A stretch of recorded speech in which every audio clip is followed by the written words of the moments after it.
A nostalgic road trip to my childhood city presented the opportunity to travel back in time, as I had done many times before as an adolescent. My time machine of choice was called the Haggin Museum, located in a nearby park where I would come with friends to share and enjoy in this magical experience. Once inside, we would be transported to worlds from the late 19th and early 20th century, primarily focusing on the local area of Stockton and California. The museum is filled with many colorful galleries, full of flavor, adventure, and with the help of our imagination, a few surprises. We undertook a complete restoration of the boat. We restored it not to be a museum piece, but to take out the family on a weekend afternoon, enjoy the fresh air in the Delta, and get as many thumbs up as we can. It's not just the name on the piece, but it's really recognizing the fortitude, the imagination, the perseverance, meaning that's a real piece of equipment that served a purpose. And I think another thing that really impresses me is the amount of innovation that came out of Stockton, like Tilly Lewis and Benjamin Holt. So I think it gives me a sense of pride. Museums give people a chance to experience the world in a broader way than they sometimes do in their day-to-day life. So often people talk about reading as being a way to travel to different worlds and experience different people, and I think museums do the same thing. Make sure to pack your full sense of historical wonder and imagination, because today you are invited to travel back in time with Refresh Quest as we spend the day hanging at the Haggin.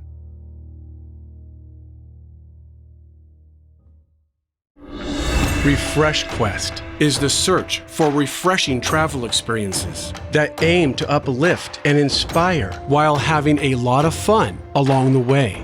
Are you ready to refresh? Then let's go. With a team of like-minded friends, Refresh Quest invites you along the journey as we explore beautiful and unique destinations. Meet passionate individuals and gain empowering knowledge that dares to welcome new realities and refreshing possibilities. Adventuring never felt so good.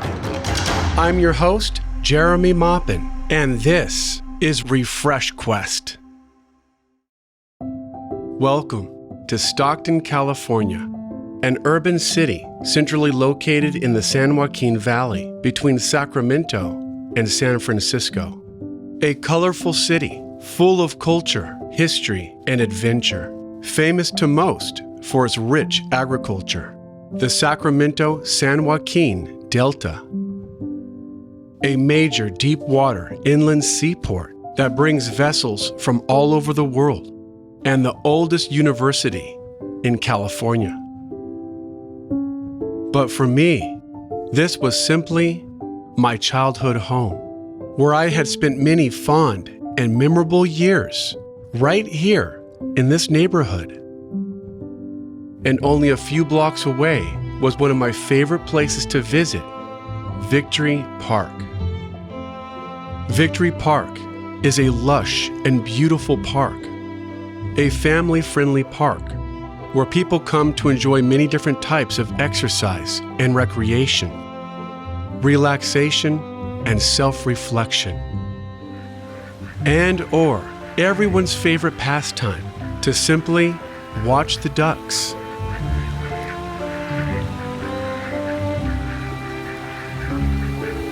Under the shade and comfort of its valley oaks, I too would come to play, stretching my wings and exercising my imagination. The centerpiece of the park is the Haggin Museum, an art and history museum built in 1931. Behind the red brick walls, the museum has an extensive display of art, history, and special collections focusing primarily on Stockton in California.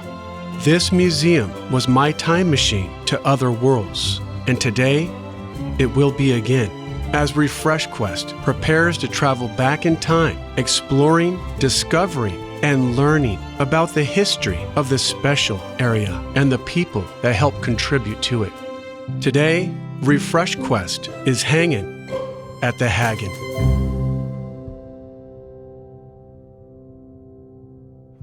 Hi, I'm Rashida Sharp. I am a resident in Stockton. I've been here for almost 13 years now. I have never been to the Haggin Museum, and I just happened to run across a nice gentleman who told me I need to go inside this beautiful museum one day. So that's what I'm gonna do. My name is Tarika Lachey, and I've been here 19 years, and I have been inside of the Haggin Museum, and it's beautiful. This is a hidden gem that is here. Stockton is very underrated. It's a beautiful place, Yes, a beautiful city, and I'm glad that it's been shown in the great light that it has. Upon entry, you'll find yourself in the museum's fine art galleries, surrounded by late 19th to early 20th century paintings from American and European masters.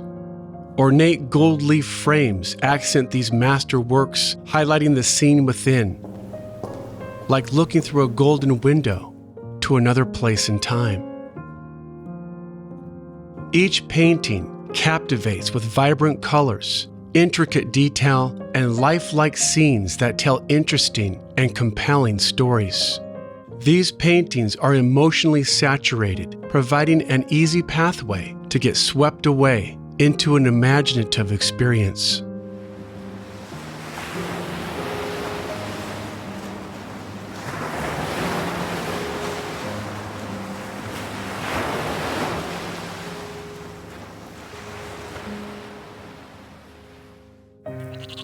The sight, the sound, the feeling, all of the senses begin to come to life when you find that special painting that resonates just for you.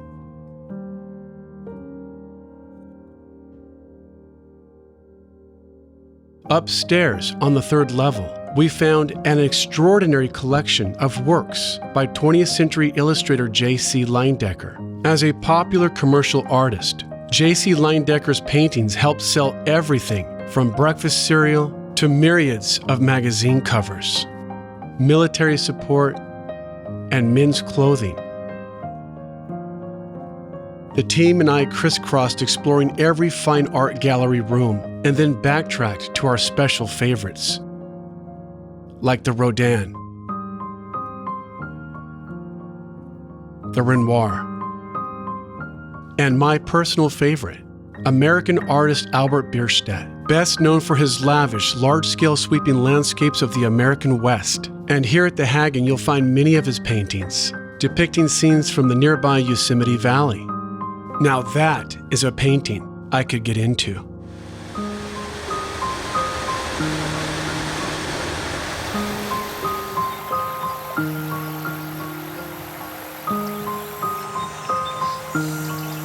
Wow.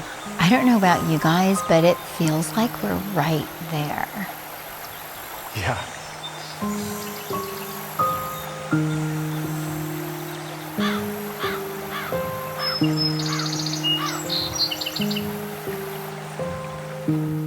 Now that is what I call refreshing.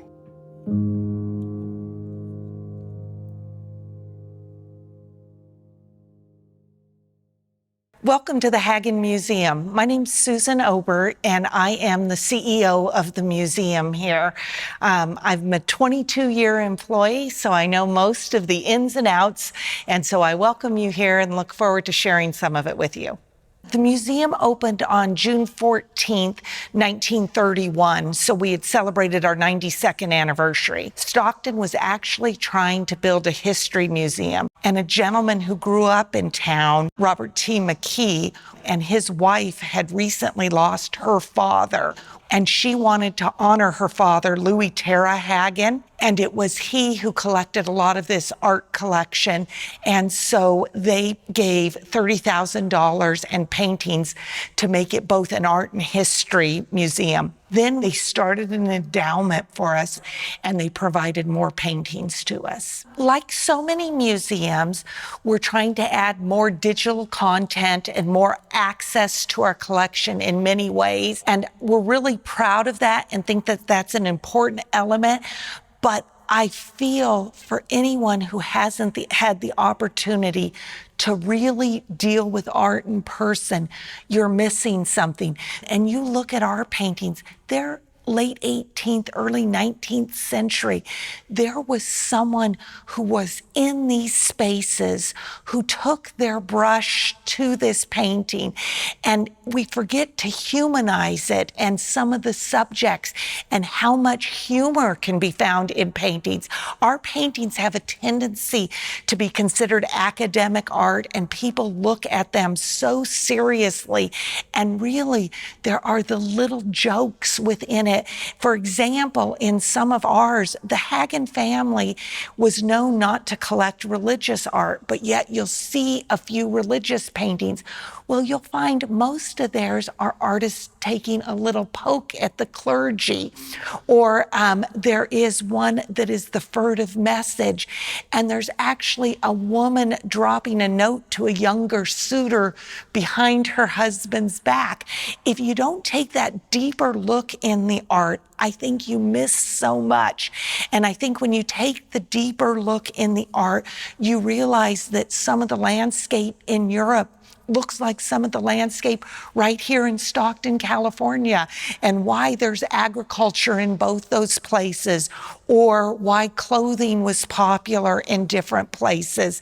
I also would be remiss if I didn't say, again, we recently put together some tours that are called wellness tours that focus on various things such as grief and loss and joy. And they walk you through the different galleries for a self-guided tour to look at the paintings and slow down and remember what's going on inside of you. Because not only do I think there's the nostalgia or the things you can relate to as a person in your life, there's also what you're going through in the moment. And to utilize collections for wellness, I think, is a big issue. And coming off some hard times in our country, I think remembering to slow down, take care of ourselves, and use some of those tools that are already out there for us can be very helpful. Susan, why is the Haggin so special in a place like Stockton? You know, I think museums give people a chance to experience the world in a broader way than they sometimes do in their day-to-day life.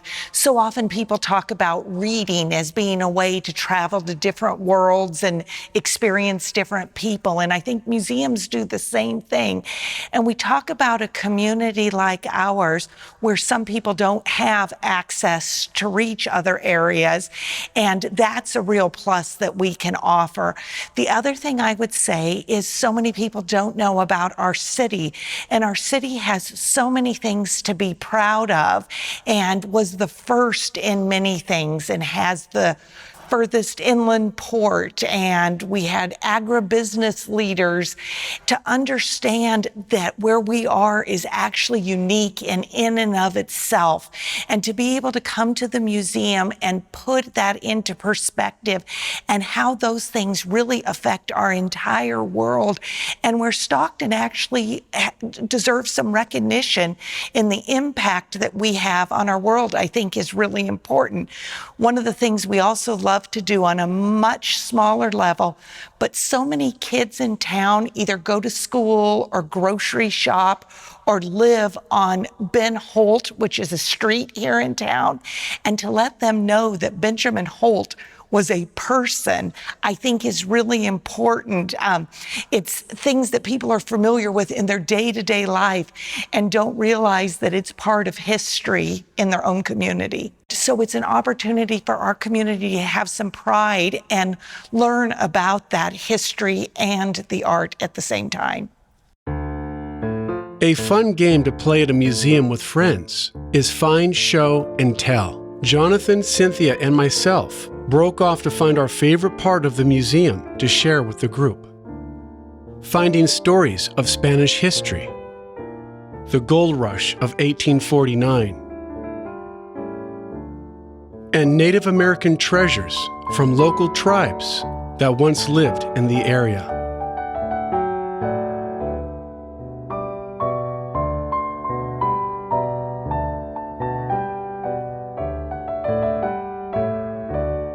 We found some things interesting, sometimes fascinating, and some, well, what is this?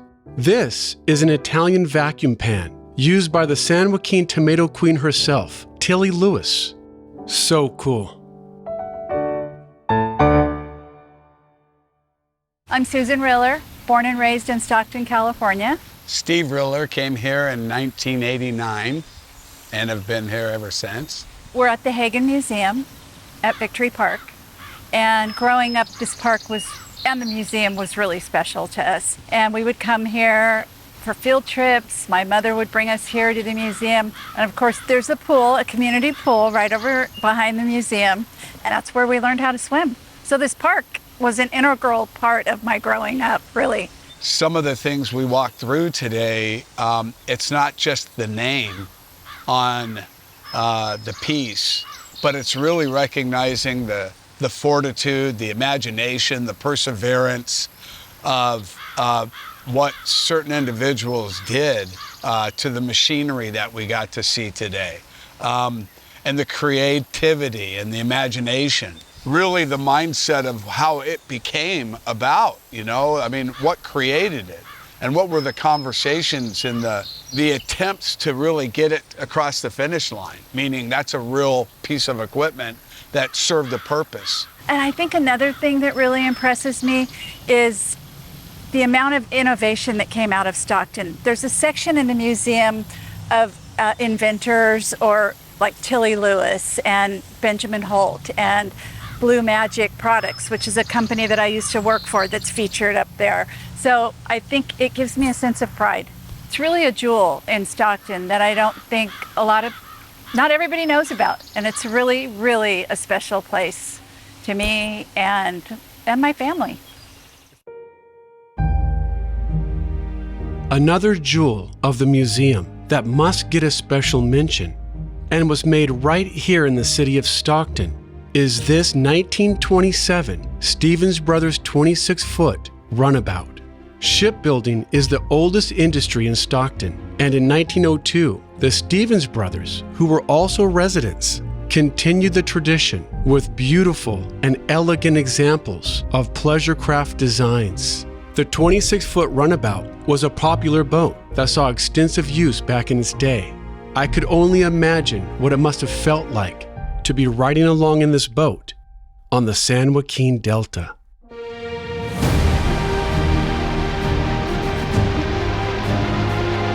Fortunately for us, we had the opportunity to make this dream a reality.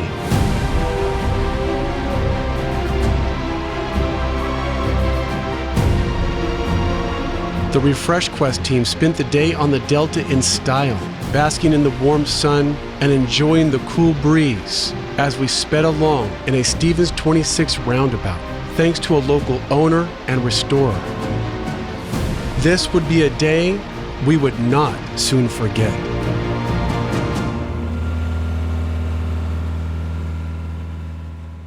My name is Richard Dunn. I'm the owner of Stevens Marine, Inc., and our sole operating entity is River Point Landing Marina, which is where we are today. I grew up in Montana, came to Stockton in 1976, and I've been with Stevens ever since. So we came out to take a look at the Stevens 26 runabout built by Stevens Brothers. We believe it was built in 1925, restored by Stevens Marine, Inc. in the early 80s. We undertook a complete restoration of the boat. Fortunately, we had the original plans. We had the capability to put it back together one frame at a time, one plank at a time. As I recall, it was about a 6-month period, and we got her done. We restored it not to be a museum piece, but to take out the family on a weekday, weekend afternoon, enjoy the fresh air in the Delta, and get as many thumbs up as we can. The two brothers started building a boat in their backyard, not too far from where the old boatyard was. That was in 1902. You know, somebody else heard about the boat and said, "Oh, could you build me one?" And then, you know, it built from there. To my knowledge, built I think around 33 of them. It was considered pretty fast. They claimed it would do up to 25 miles an hour. The hulls are built completely of teak. Everything that you can see is teak, and that's very unusual. Most of the old classic wooden boats that you see are mahogany. They had a supply of teak left over from a purchase they'd made, I think, around in World War I, and this is a good place to use it, so here we are. Continuing our adventure on the lower level, we explored the storefronts gallery that display a typical California town at the turn of the last century. Here on Main Street, you'll find a general store, a pharmacy full of tonics and elixirs, although I think the expiration dates have long expired. A saloon offering the best free lunch in town. Now that is a deal. A one-room schoolhouse, so detailed we felt as if we were back in class in 1901. Before going to the town dance, we headed over to the barber shop for a clean cut and shave. An authentic Chinese herb shop that came from Stockton's Chinatown, with all the herbs you need for all the ailments you have. And a blacksmith shop, which can come in handy for when your horse throws a shoe. Now feeling like three Stocktonian historians, we were ready to explore Stockton in more detail. So we got into character before transporting through a secret wall of the Haggin that takes you on a sightseeing tour of historic downtown Stockton. Stockton was built during the gold rush of 1849. The city provided easy access to trade and transportation to the southern gold mines, which propelled the city to develop and grow rapidly. By the early 20th century, Stockton was booming and quickly becoming an important and vital part of California's infrastructure. Since then, historic Stockton has gone through a few changes, but it is still fun to come and explore some of the remaining pieces of this fascinating history. Hey, Jared, look. I mean, this building here with so much intricate labor into all of these windows, and you go up to the very top, can you see how refined all the little details at the top of the roof? I mean, you wouldn't even notice if you're just walking unless you look up like that, but it's amazing. And it's so neat to know that you can still go to a place like the Haggin Museum and still find elements of what you can see here in downtown Stockton. When you really pay attention, you start to really see the past come to life. Oh, yeah. Like in these different buildings. Exactly. Just kind of imagine what it would have been like to be there when back in the day. Absolutely. It seems like every time we take a turn down a street, there's something to check out. Historic building or a really cool mural to check out. Let's keep it going. Stockton's past has many clues about his future and all of the possibilities and opportunities that come when building on a solid foundation.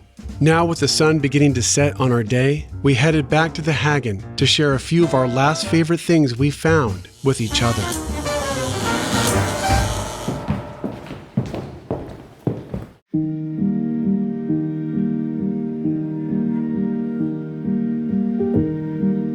The Holt Caterpillar tractor.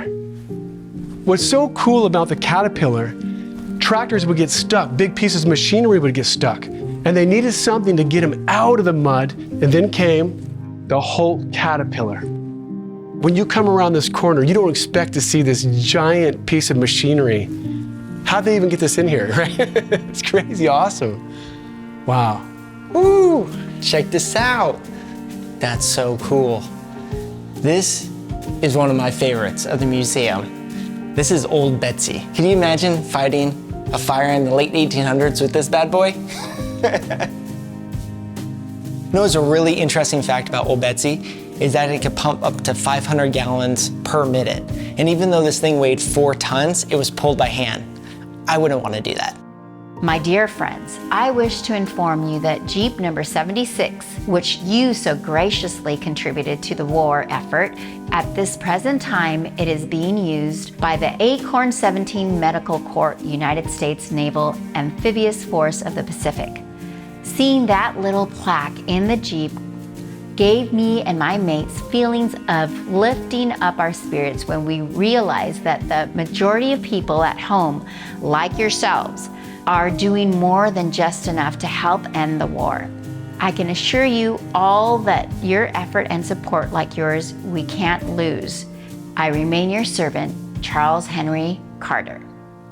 The Haynes Hauser Combined Harvester. Now, I'm going to show you why this is my favorite piece of the museum. Come on, come check it out.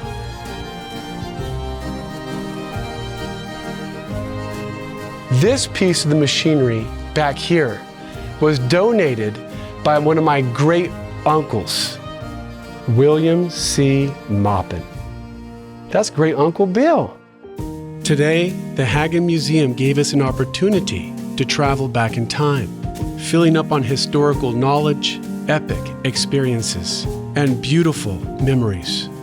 Our adventure today was now complete, but far from over, for we will definitely be back.